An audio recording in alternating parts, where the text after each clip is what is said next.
So we're going to be talking about what are the ESG what are the directions or direction rather for ESG in terms of investments, how to avoid risk and get the value using AI, and then what is the impact of AI ethics as well as trusted AI in that whole paradigm. So that's a little bit of what's going on and what you can expect in the future. So we're going to be opening the panel in a minute. If you have any questions, of course. Answer. Let's not make it too technical, unless you're okay. It's fine. There's only a few. All right. Well, welcome everybody to our webinar today on Trusted Artificial Intelligence Implications for Business Strategy. So we're fortunate to have a number of people be able to join us and participate in the panel.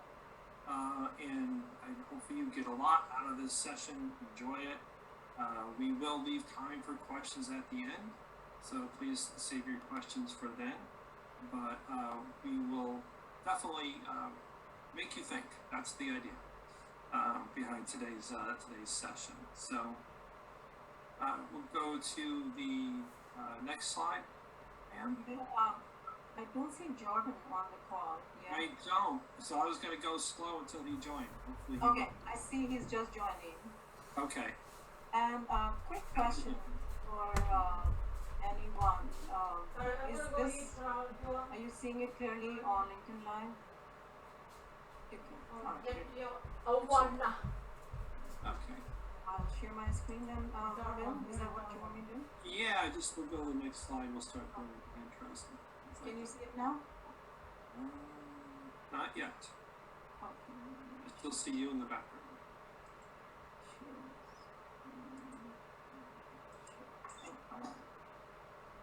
Let me know when you can see it. Okay, I think that'll do. If you advance the slide.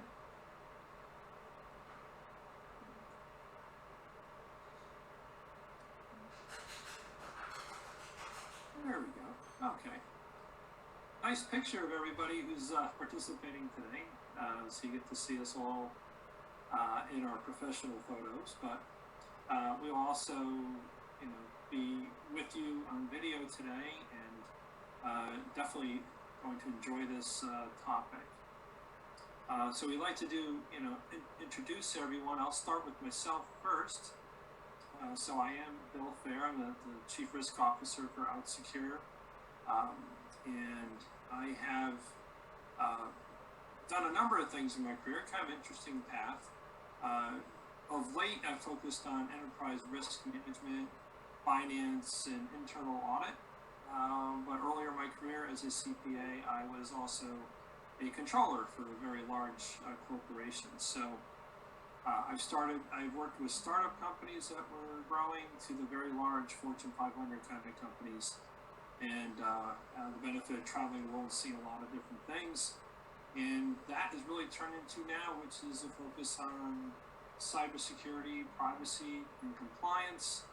And really the intersection now as artificial intelligence really comes to the forefront, is trying to look at that with a risk lens and how all those things play together. And also because of my background as a CFO as well, I understand from a business perspective. So hopefully today myself and the others will bring that business perspective to this discussion for you. All right, so let's let Pamela introduce herself. I know she's created a slide that she utilize. I think here's some noise in the background. I hope everybody who is contributing it can hear everything, and who's not speaking at the moment, maybe go on mute and hear some background. I hope everybody is. Okay. Very quickly, I won't spend too much time on myself, but what I really want to cover is the value of risk, of that risk lens that Bill is talking about. What does that mean for emerging risks and emerging technology? So, so 4 years ago, I started looking at, let me step back, 25 years of having created strategic risk-based programs at Fortune 500 companies, global companies. 4 years ago, I realized that we really have to corner the risk conversation on AI, and is it what are the different elements, and do we have a are we prepared, right? So came to the realization that having just looking at it, emerging risks such as AI from the lens of security and privacy is not sufficient to really corral the risk that goes around these really high impact systems. So what I ended up doing is to create a framework based on a practitioner's point of view, right? I'm a technologist, a risk practitioner, as well as a strategist, to take a look at what holistically do we need in order to create a successful business AI strategy, and to look at the risks that we are either prepared for or we're not prepared for, how to anticipate those, going beyond security and privacy. What are the risks, right? And how can we maximize the business strategy by anticipating that and including that from ground up. So I created a model. It's called AI TIPS, stands for transparency, integrity, privacy, and security. And by integrity, we're talking about integrity of data as well as of algorithms. So as we're going to talk about in today's session, what is a successful AI strategy? Do you need one for businesses to succeed? And how, and this is going to be very interesting. We have some really good information that will be something that can be easily adopted by an organization who's looking to set out on this journey. So I'll stop there, but very quickly, that there are a number of organizations that you're aware of and familiar with, such as IEEE, such as NIST, that I'm chairing work groups on in terms of AI and security. And I'll just stop there. Thank you. All right, thank you, Pam. Marcin, we'll turn over to you to introduce yourself. Thank you. Hello, everyone. It's a pleasure to be here. My name is Marcin Komicki. I'm a consultant at Deloitte Consulting. I work from Poland, but most of my work actually resonates around the Central European region. I focus on innovation and predominantly also work in financial services. My background is a scientific one. I'm a biotechnologist by education, so that gives me sort of a different lens to things, and I'm happy to be here. I'm looking forward to a fruitful discussion. All right, thank you. So glad you could join us today. All right, and Jordan, if you would please introduce yourself to everyone. Yeah, sounds good. Thank you so much. I'm Jordan Yunus, originally from San Francisco and currently based between Dubai and Vienna. Founder of Presidio Advisors and Alpen Innovation Labs, where we focus on innovation in the property and construction sectors. Really focus on productivity and using technology in order to enable strategy. Sit on several boards of US, European, and UK companies. We're primarily there to help advise the CEOs and leadership team on best practices and what is coming up in the industry. So a little bit about myself. Thanks. Great, thank you so much. All right, so let's do a little more table setting, then we'll get into questions for our panelists. So if we could move to the slide that's discussed. There we go. Okay. Well, we thought this was a representative slide of really the theme of today, which is where is everybody on that AI journey and how is it integrating with business strategy? And this study was from Accenture. It showed that, not a surprising result, a lot of people are in the lower left corner still. They're the AI experimenters. And the left axis there is looking at the differentiation or making it operational, versus the bottom axis is on the foundational capabilities. And try to look at it from the impact on revenue, right? It says at a minimum of 10% on the foundational aspects and 30% on the differentiation. A lot of companies are still in that AI experimenter's wall, where they lack maturity, they lack the capabilities, they may be dabbling and starting to think about it. And if it's part of the strategy, it's certainly not a central theme to it. Versus those that are AI builders who are trying to build out those foundational capabilities, but really haven't taken it to that next level. And not a surprise, companies have to kind of start and build it from there, and it's not always easy to find those professionals who specialize in the AI field.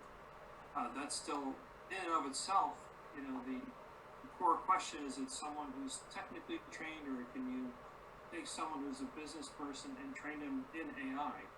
That's probably a whole other discussion for another day, a future topic. But that's where companies, some of the 12% of the companies are. Another 12%, or 13% are the innovators. So they're really, focused on innovation, but they don't necessarily,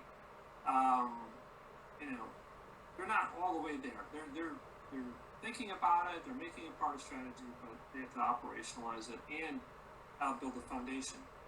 And last, but in that rare category, the 12%, the AI achievers, those are the companies that have embraced AI, have used it to drive their revenue, and can, demonstrably point to the results, whether it's revenue, other KPIs they may introduce, or just some way to objectively demonstrate that AI has provided value to the company, and it is a core part of the strategy, and is certainly getting the investment that it probably needs in order to be truly effective.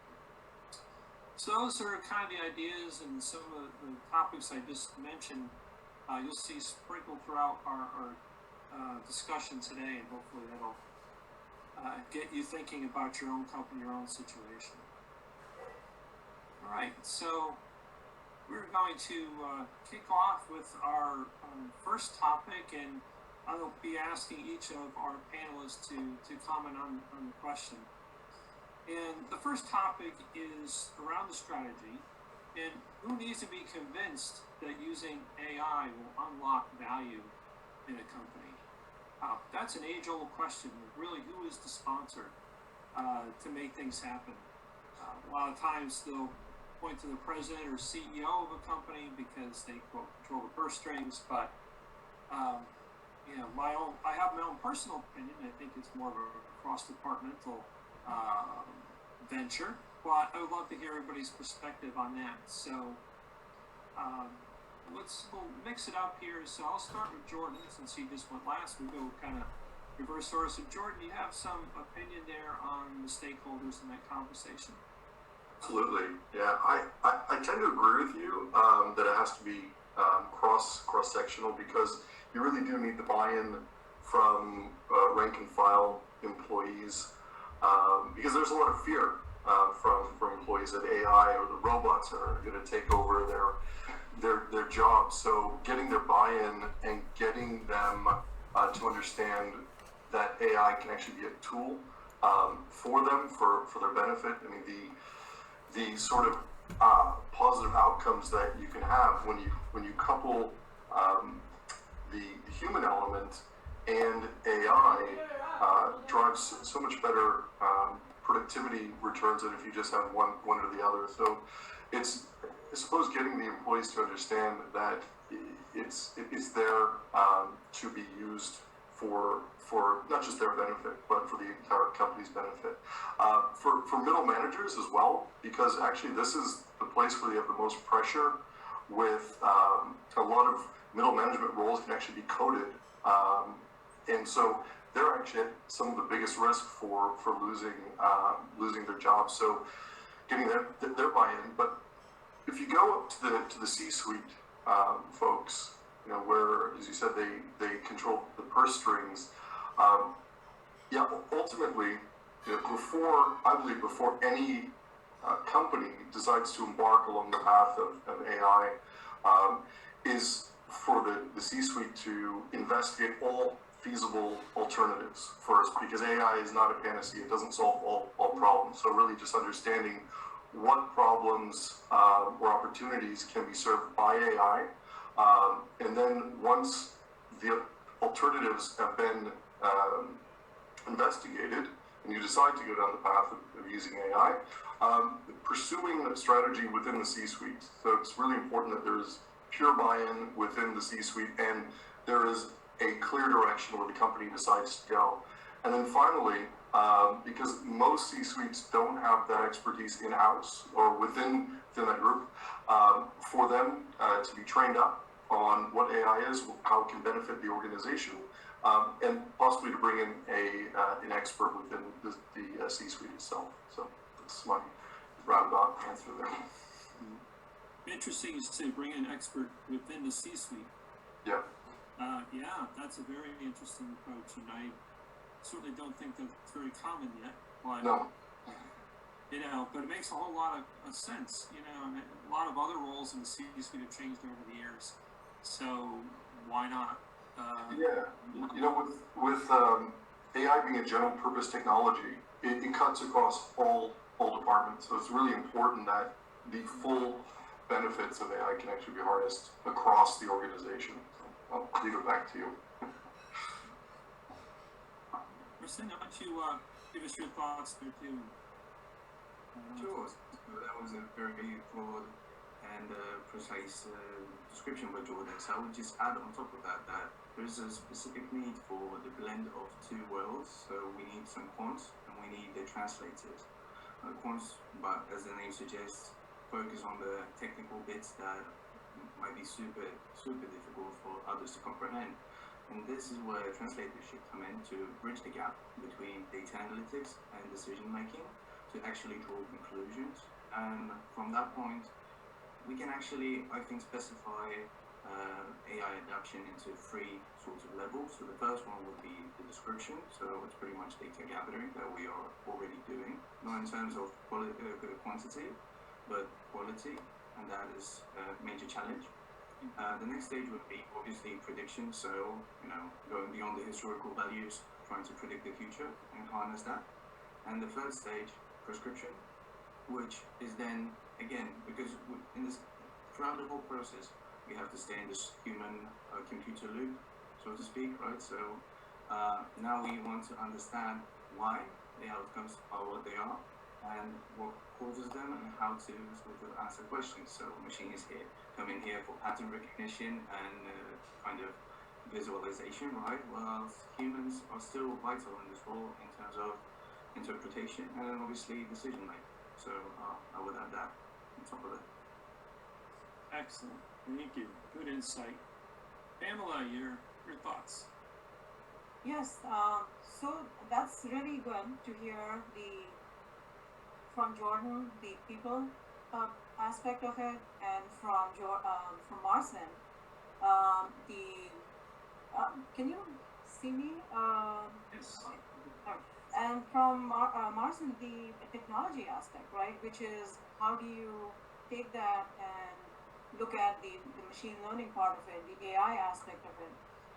So I'd like to give an example of Novartis, which is a Swiss pharmaceutical company, to illustrate my thought process on who are the stakeholders involved in that conversation for building that successful AI implementation and a strategy.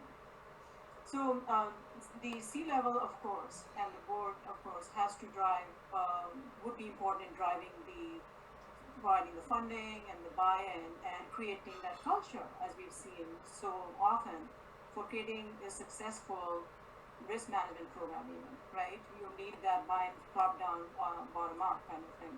But talking about bottom up now, I think Jordan, you mentioned a very important point for me, which is the the front lines, right? Who are Where is the value going to come from for a company is going to be very, very dependent on the front line as well. So yes, the C level will be involved in a different capacity, but to get an idea of where in the company are there valuable pockets of either opportunity or data, that is going to be a combination from, in my experience, from front lines as well as the mid levels as well as the filter up to the top. Yes, should we do this? Should we not do it? But it's going to be a combination of, because I think there is a lot of things, a lot of opportunity that exists within the company which will be unlocked, right?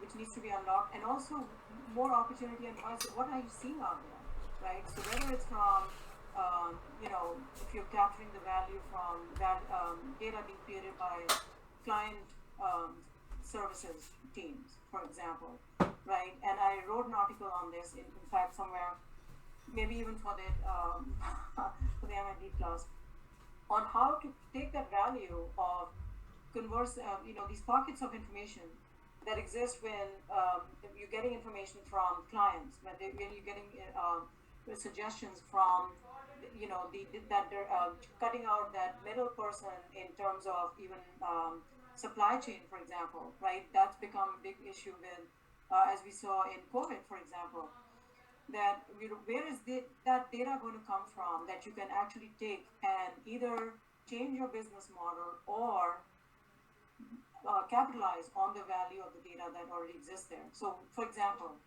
what I mean by supply chain here is if some value, if you a particular critical supply chain is cut off, part of the chain is cut off, and you know what the business process looks like. For example, you have more of an opportunity to take that and find alternatives than if you don't, for example.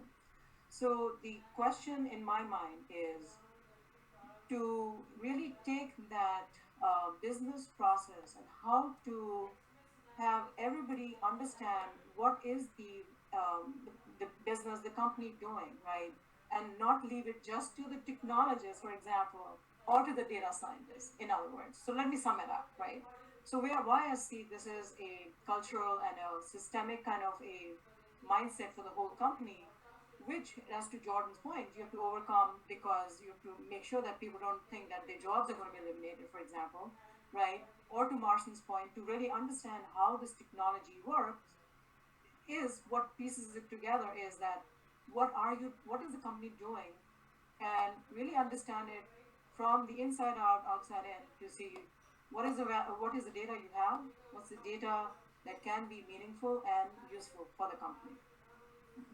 I'll stop now. Okay. Yep. I really think all this comes together with a pretty clear picture. I'll add my own last thought, no surprise from a risk perspective. Having run the ERM committee for a number of years at a recent employer, one of the things we did was we got that cross-departmental buy-in and participation, but also to not look at risk as a bad thing, but look at it as a good thing, an opportunity. The missed opportunity is a risk to your company. And if you let the AI opportunity pass you by and your competitors don't, you just put yourself at a very big competitive disadvantage. And you don't need to do that. I think the more that there are discussions around AI and the possibilities, the more you'll get the buy-in from all those in the audience we just discussed, is to get them all to that table. One of my favorites illustrations is the risk table with all the different chairs, and in those different chairs are all those department leaders or other even mid-level management people who are directly impacted by it. And I do agree wholeheartedly. My experience is when you get multi-level participation, It's not exclusively an executive-led thing or exclusively at the middle level. It's a whole lot more effective, no matter what risk you're talking about. But I think especially here, it's vitally important to do that. Okay, well, let's move on to our next topic. It is sort of related, but I think we can have a little bit of fun with this one too. And it's what are those new opportunities and the concept of proving a return on investment. Now, with my little CFO hat on, it's one of my first questions. Like, okay, I'm going to make this investment. What return am I going to get? There's some great things to think about that. So, Marcin, I'll start with you this time. If you could give us some thoughts on the topic, it'd be great. I'm not good. All right, sure. So, when it comes to the return on investment, we actually have to start with the kind of fundamentals. So, what problem do we want to solve, and is it worth solving? And if the answer is yes, then we can go on to the ideation phase on how we can do it. And then obviously, as Jordan also mentioned, we have to evaluate all the possible alternatives and quantify them. But potentially, if AI is the right tool, if it is the right hammer for the right nail, then we can actually move on with the idea. Then obviously, from a corporate perspective, we often don't invent, although that also can happen. We often invest, and that is a whole way kind of out of the situation and a way to solve problems, of course. Then it is a process. It is a process, and it has to be iterated, and then we can only industrialize if everything is successful. So obviously we can potentially have a lot of fantastic individuals, run a lot of POCs, but to actually answer what is needed, I would go back to the very first principles of the problem, and that is my kind of take on the matter. There are a lot of tools available that can be experimented with. For example, we can experiment using cloud-based AI. That's, for example, a big option, right? We can try to evaluate other options. So, plenty of room, plenty of uncertainty, obviously, but I would say focusing on small tasks and small bits that are manageable are essential to this very whole situation and quantifying the actual problem. So, yeah. Excellent insight. Thank you. Jordan, what are some of your thoughts on this idea? Yeah, that's great.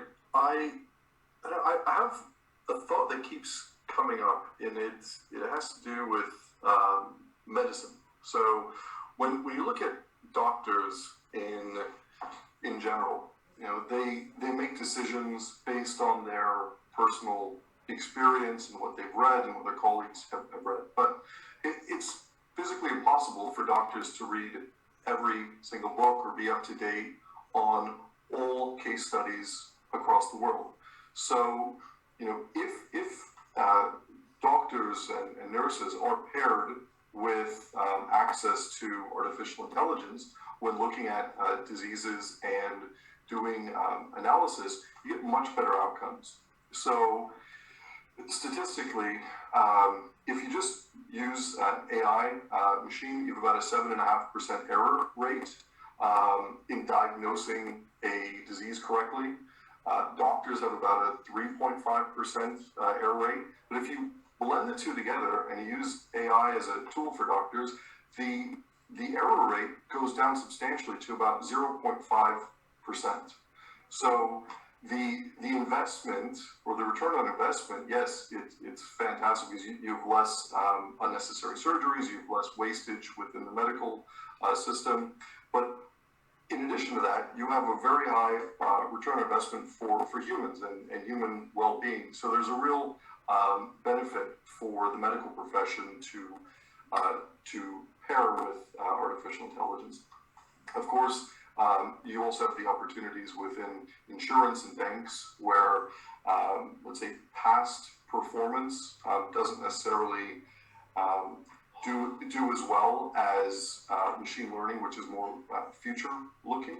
So the outcome of using ML is going to give a more accurate representation of somebody's ability to pay and the willingness to pay, as opposed to just credit scores, which are looking into the past. And on another note, a totally different industry, the copywriting industry, or the writing of text for articles or books. I work with a woman based out of Berlin, and she writes very compelling articles for me and the companies I work for. But recently, she's been actually harnessing AI as well to help her write a greater volume of articles and to make small adjustments as needed according to the marketing algorithm. So I really think that AI can be applied to multiple different sectors, and the opportunities, I wouldn't say are endless, but it's actually they're quite large. And when the copywriter was using it, she didn't have an algorithm that she developed. She was harnessing the power of GPT-3, which I believe is created by Google. So she has access to these large data sets and the engines, that are stored somewhere else. So it's fantastic. And I agree with you. If you don't take the opportunity right now as an organization to look at AI, it is a huge risk because a lot of your competitors are just going to leave you in the dust. Allowing AI to pass you up is a real problem, and it's so important to get the board of directors to understand this, because they often believe, people on the board believe, that their only role is to minimize risk, but actually equally important is to look at strategy and to take calculated risks. So I couldn't agree more with what you said earlier, Bill. Okay, well, thank you. I'm glad a little validation is helpful for sure. And I think what you said about the medical example is case in point of what I kind of knew, but with some data just proved it. The combination of the two, the artificial intelligence and the human factor, is much more powerful. So that's thanks for sharing that. Pamela, what else do you like to add? Yes, so you're right. This is a fun question. There's so many ways you can take this, right? So let me give you two aspects, right? One is, how do you determine what is the data? I mean, so it's at this point, the premise I'm going on is that you already identified that, yes, this is a no-brainer. We have to have a strategic approach for AI to stay ahead of our competitors, as well as to identify new business propositions and new business value for what we are already doing, right? How do we take what we have and maybe monetize the data that we already have, right? So there are different kinds of strategies that will come into play based on that, right? If you're going strictly to, and that could come in together too, right? Mm-hmm. But at the very heart of it, you have to kind of really know what is the business that you want, what is the capability and the AI strategy that is relevant for you. So, for example, AI is not one big, it's used as an umbrella term, right? But there are different aspects to it. There's natural language processing, there is robotics, there is computer vision, there is different areas of AI. So it's not just, yes, we need an AI strategy, right? So depending on what it is that a business is doing, what the type of AI that'll come into play will be really important, okay? So for example, the pharmaceutical I was mentioning earlier, the Novartis conversation, where is the ROI coming from? First, what they tried was they had data scientists and IT folks getting together to see that they were going to bring in AI, right? And they were going to deploy and create their competitive edge based on their AI implementation. But it didn't yield any value, okay? A lot of expense, a lot of time and resources spent, but they weren't getting the value. What they had to do in order to really start deriving value is what I was talking about earlier, which is looking at what is the business doing and where is that, what is the problem we are going to solve will be highly dependent on where the pain points are in the business. So to have that conversation, to go across and take a slice across the organization and see for this particular, where's the value going to come from? What are we either we create value from the data we have, or we build something that nobody else has, right? So those are the two things that can very well be a part of that business mindset. So hence, it really cannot be a siloed approach, right? I will just say that as a stuck record. If it's a siloed approach, and IT cannot go solve this problem, data scientists cannot go solve this problem. It will require a very in-depth review of what is the business doing, right? How are they doing it? Where are the pain points? I mentioned supply chain, COVID, and to Jordan and Martin's point, what we saw when COVID came along, right, and just changed everybody's business resilience and leadership by 360 degrees, pretty much. What we realized is, you just take for COVID, for example, the medical value that Jordan, I think you were talking about, or Marcin, is that, let me just get rid of it. The fact that we were able to produce a vaccine, right, in this record time and save so many lives, and I won't go into that political debate, but provide that value of, for providing a way of dealing with the pandemic would not have been possible without AI. So it's a moot point, I think, at this point, to even think, do we need an AI strategy? But what happened in this case to create a vaccine in this record amount of time is to leverage the data that already existed, right? So which approach are you going to use? Is it a machine learning, right? What are you going to use to get that value? So you have to know your business and you have to know AI. And to that point of ROI, Mr. CFO, the question is, where can they get me the funding from? Who's going to be providing the funding? Because there's certain costs you're going to bear upfront, right? In order for a good analysis of what is happening across the company and where is that value going to come from, I'm sorry, I'm a consultant, but I will say this is not a consultant's job. They will not be able to help you, right? Because they don't know what is going on in the company, the internals of the company, the mindset. That will require a lot of soul searching, which, yes, where a consultant can help, but that value is locked within a company. Okay, consulting can help unlock it, but it's really a question of, you will have to put up some upfront cost of educating.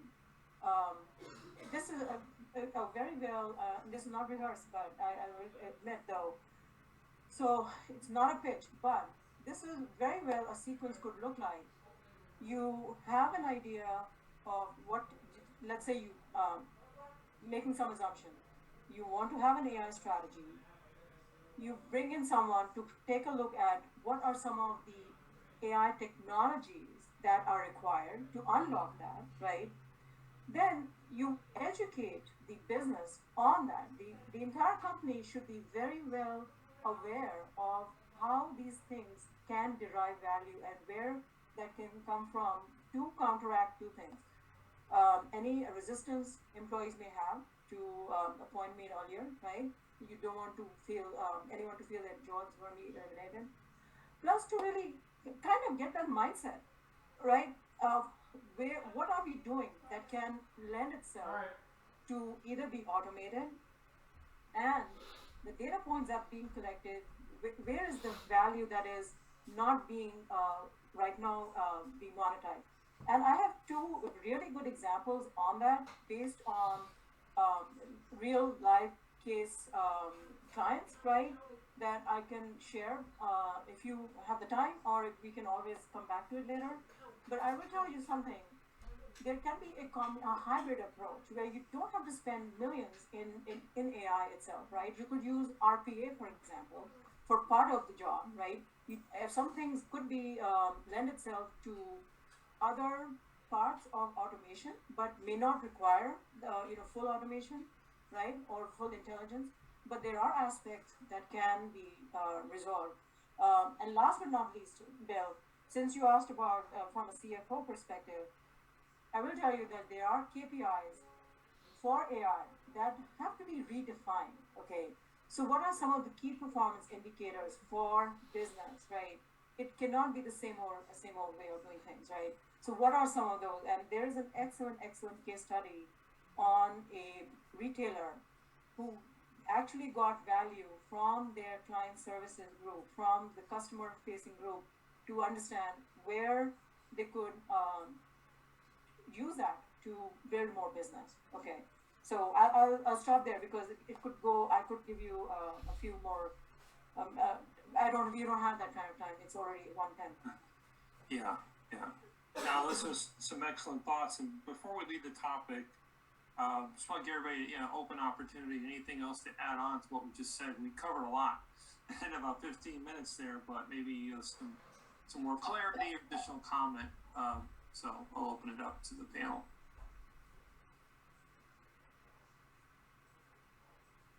So if I may, for example, obviously, I think that there's one very important thing that we have to touch upon to actually get to the conclusion, and I think that's the core modernization in general, because you cannot really navigate the new if you don't take care of the now, so to speak, right? So that kind of plays a pivotal role in what we have.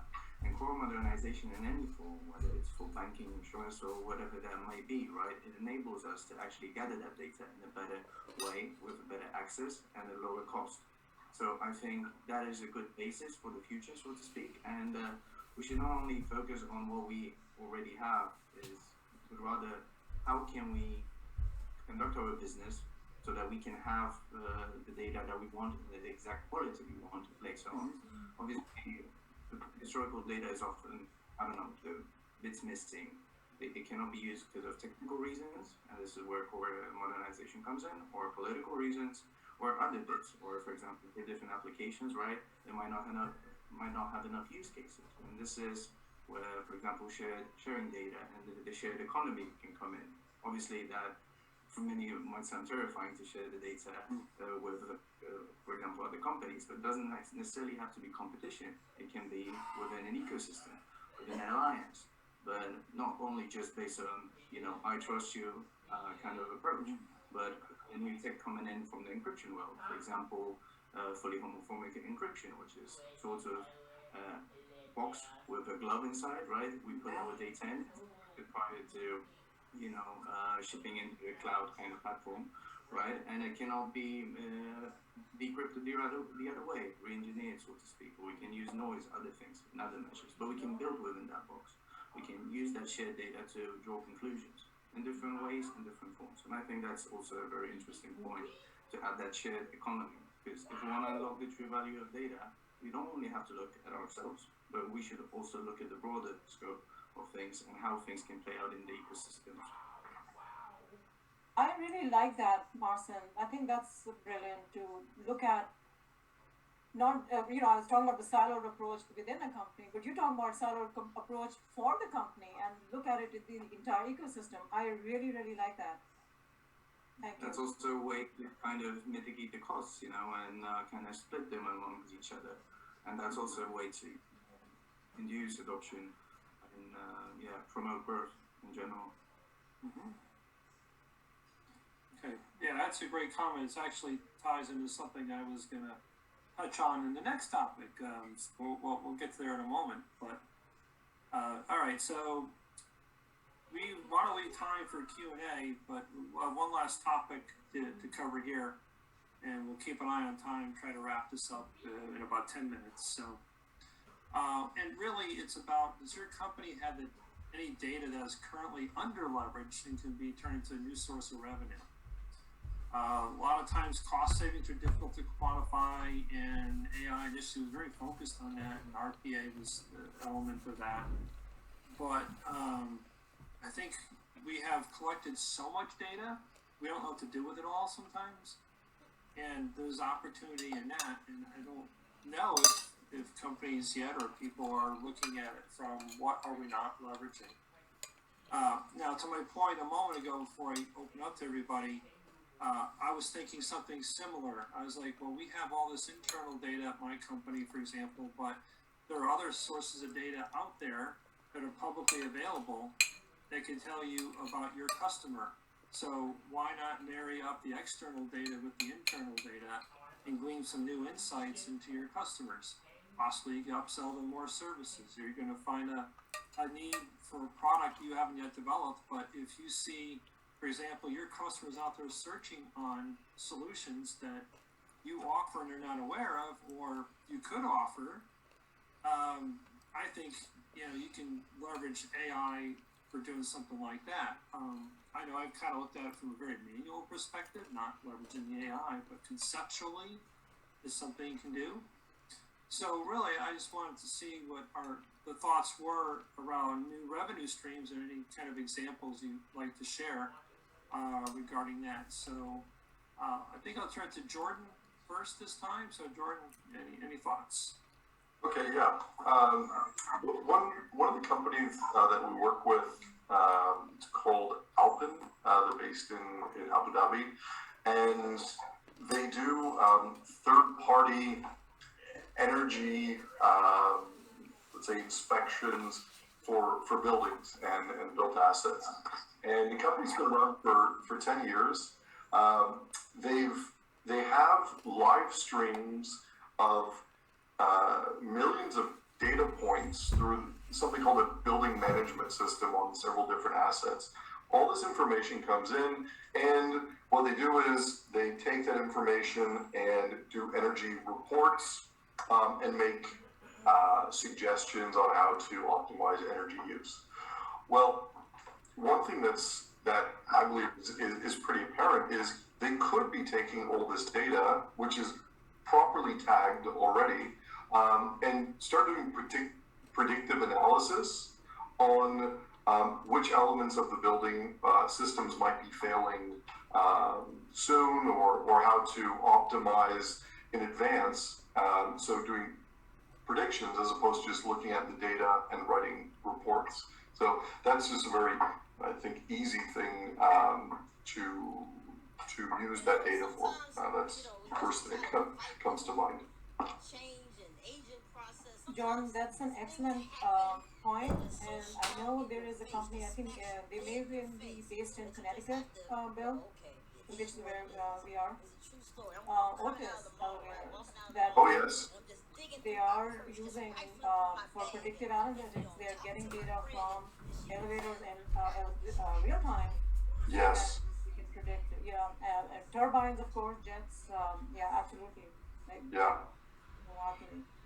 Yeah, it's, the construction and real estate sectors are so far behind when it comes to actual use of proper technology. The productivity, it seems to keep going down year after year, though the product get more expensive. So anything that can be used there in order to make the overall process more efficient, I think would be helpful.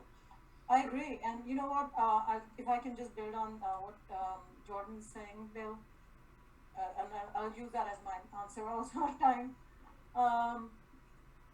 That's a very, very hot topic, and pardon the pun, because go green and climate change, right, is a very, very large area of focus and impact for everyone beyond AI.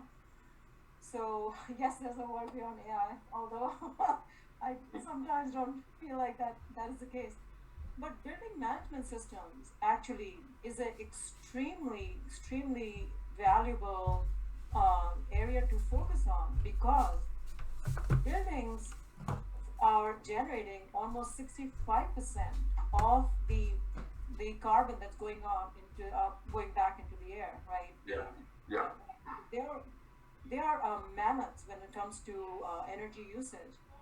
So if that data can be used for the green initiative, which And by the way, that's coming in. That's already regulated right now. I think in New York has regulated that you have to show that you are on top of how buildings are using energy, etc. But then you have to this point in this case, if that data can be used for identifying um, where can energy usage be cut down and be more efficient, that's going to be a win-win for both sides of the house, right? And why I'm saying both sides of the house, AI is of course notorious for when you have machine learning model, for example, it's going to use a lot of data, lot of energy, right? It takes a long time and it's very compute intensive, right? So this can be a good way of actually maybe um, compensating for all the energy it's consuming for actually for doing the energy efficiency computation, right? Where can that be used to cut down on whether it's buildings or is it cars, traffic analysis, etc. So all that can be, I think, it is pie in the sky, but it can be used. Maybe we start with, again, taking it down to chunks. Maybe we start with building management system. That's a good place to start to see where is that energy efficiency that can be leveraged for the environment as well as cost, for example. Yeah, interesting too. Personally, I spent 12 years in the construction industry at MCOR, and being the largest mechanical contractor and electrical contractor in the world. We saw lots of buildings and building management systems, and it got me to thinking lately with COVID and everybody not going to the office. Can you marry up data from your HVAC systems, the environmental systems, with the security data? Who's coming, going out of the building? How many people are there? What times are they there? And leverage that to generate some energy savings and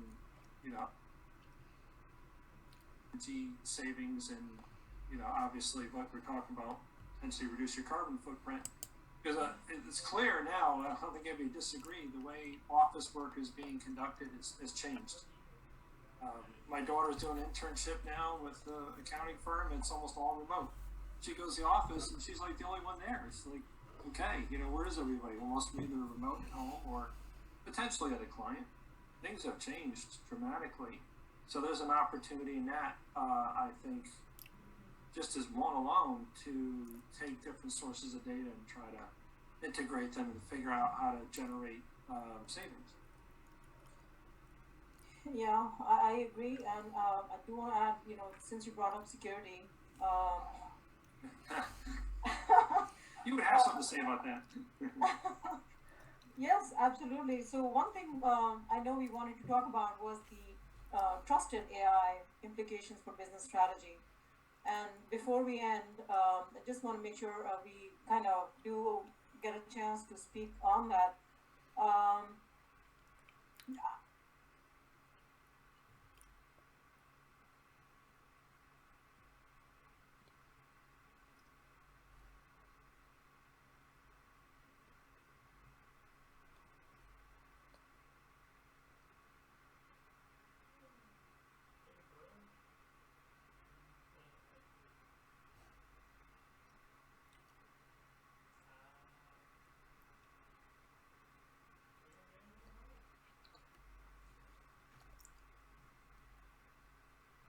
I'll just give you my perspective, and then we'll love to see what the other panelists are thinking.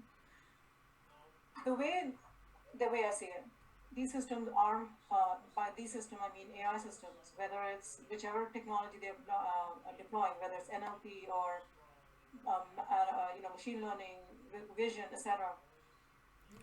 Speaking of security for even just for building management systems, for example, if you have that record of who's coming in and who's going into the building, where are they in the building, what are they doing, there is of course then now the problem of how to protect that data so that it doesn't fall in the wrong hands, and also there is privacy, right?